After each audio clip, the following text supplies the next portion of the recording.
কর্নেলের পরিচয় দিয়ে cyber crime. প্রতারণার ফাঁদে পড়ে শ্রীরামপুরের দুটি ওষুধের দোকানে খোয়া গেল প্রায় 20,000 টাকা।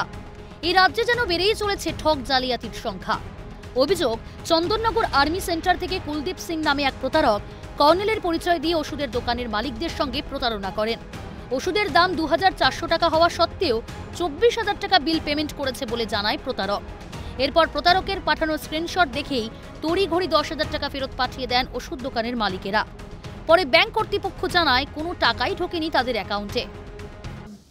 তারপরে এই ব্যাপার, তারপর আমি এটা বুঝতে পারি, ব্যাংকে যখন জানাই, ব্যাংক বললো যে এটা মানে টাকা। ঘটনা শুনে দেখে চেল্লামিলি হচ্ছে এরকম থেকে আমাকে ব্যতিগ্রস্ত করে বারবার।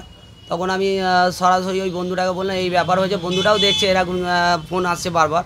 তখন ওকে বললাম যে তুই টাকাটা পাঠিয়ে দে না, আমি তোকে টাকাটা দিয়ে দিচ্ছি। তখন যথারীতি ও টাকাটা পাঠিয়ে দেয় ওর ফোন থেকে।